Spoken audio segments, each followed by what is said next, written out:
So on day one, we explored the power of compassion. On day two, we're going to build upon that and get you to phase two, which is gratitude. So today, the meditation is going to start the same as yesterday. You're going to start with phase one, compassion. Remember, it's going to take maybe 60 seconds to 2 minutes to do the compassion bit. But then you're going to add on the gratitude bit, which I'm about to train you on right now. So gratitude is one of the most interesting ideas that modern science is studying heavily at this moment. And scientists have found that there's no other characteristic of being human that leads to as many overwhelming benefits to well-being as gratitude. The research behind this is really mind-blowing. Numerous studies have shown that when you can create feelings of gratitude, interesting things happen to your mind and your body. For example, energy levels go up. You develop higher emotional intelligence. You have more forgiving attitudes towards other people. Depression rates go down. You experience less anxiousness in life. You experience more feelings of being socially connected to other human beings around you. You sleep better, and you have fewer headaches. And that's just a few of these studies, but let's look at the reason for why gratitude seems to be creating all of these benefits. And here's where it gets a little bit weirder.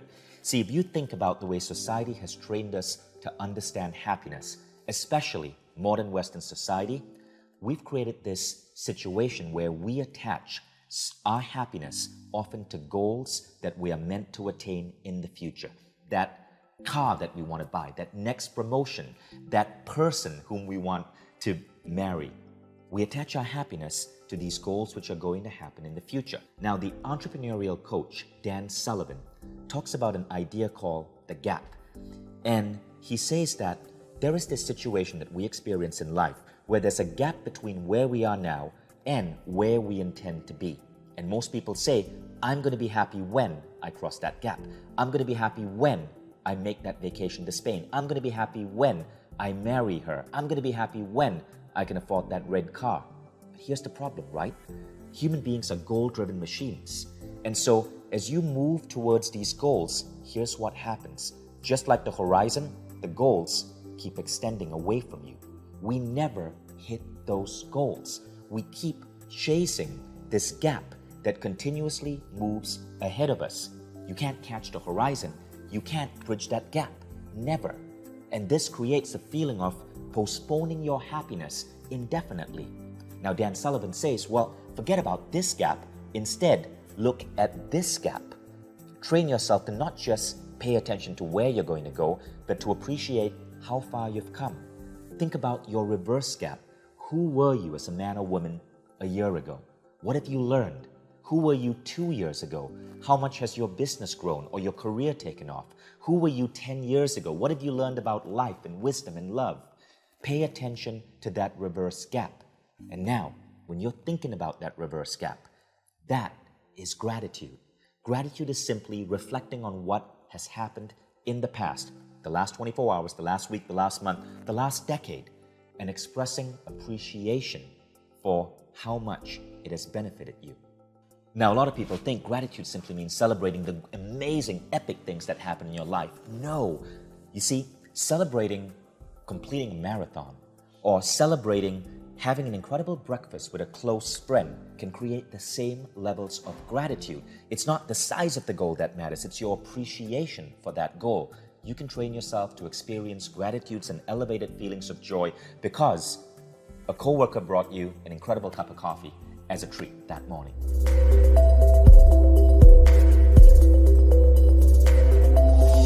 So the gratitude exercise works like this, and there are 3 different levels of gratitude.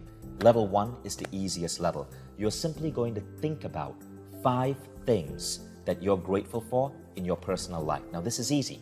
You can be grateful that you have great kids. You can be grateful that last night you and your spouse cuddled up on the sofa and watched Stranger Things on Netflix. You can be grateful that Game of Thrones is coming back on HBO. You can be grateful for that Mindvalley program you enrolled in. You can be grateful that a coworker left a beautiful note of appreciation on your desk. Easy, right? Now, that entire process of gratitude, when you're doing it in the 6th phase, level 1, being grateful for things in your personal life, well, that could take a minute. Literally, it's less than 10 seconds per item. You remember what happened and you bring back that feeling of joy. Try to not speed through it like a checklist, but to linger on it for 5 or 10 seconds per item. But now, you want to get to gratitude level 2. This is a little bit trickier, but still doable. Gratitude level 2 is where you can be grateful for things that are happening in your career, in your work. Work isn't always easy. Maybe you had a tight deadline, but hey, you made it. Express gratitude. Maybe you have a harsh boss, but hey, you're earning a decent wage when so many other people out there are seeking a job. You can express gratitude for that. Maybe you've been working long hours, but you completed a project and you're so proud of it. You can express gratitude for that.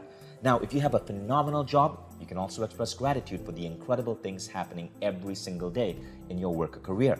But here in the 6th phase, you're going to think about 5 things at work, 5 things in your professional life, a new idea you're getting out to the world, a project that you're on, a task that you were assigned to, that you did well. And you're going to express gratitude for these things, as well as the people you work with. Now, when you do that, and this takes another 1 minute, you move to level 3 gratitude. Here, it's a little bit tougher for many people, because many of us are not used to this, right? But in level 3 gratitude, you're going to express gratitude for 5 things about yourself. And here's where it gets tricky, because society has told us that we can't be grateful for ourselves. We can't love ourselves too much. That makes us a narcissist. That makes us a selfish person. Not true. So many of us have little holes in our self-esteem. Often, we try to fill these holes through appreciation or love or acknowledgement from others. But what I found is that when we train people to actually express gratitude for themselves, remarkable things happen. They become more solid in their being. They feel better about themselves, and thus they are better able to go out there and make other people feel good. So, what is it that you truly loved about yourself recently?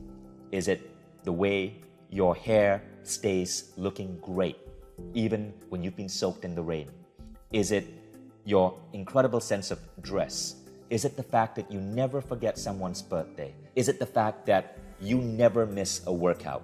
Or that you understand philosophical books that many other people just don't get? Think about 5 things about yourself that you're really proud of, that you're excited about, and express gratitude for these 5 things. So in the 6 phase exercise on this day, you're really going through a stream of gratitude. 5 things for your personal life, 5 things for your work and career, 5 things for yourself. Now, each will take 5 to 10 seconds. So this entire segment can be done in anywhere from 2 minutes to 3 minutes. But of course, don't rush it. Linger on each item for 5 or 10 seconds. Let that feeling of joy or gratitude come to you. But remember to do level 1, level 2, and level 3. Most people, when they're doing gratitude exercises, they never get to gratitude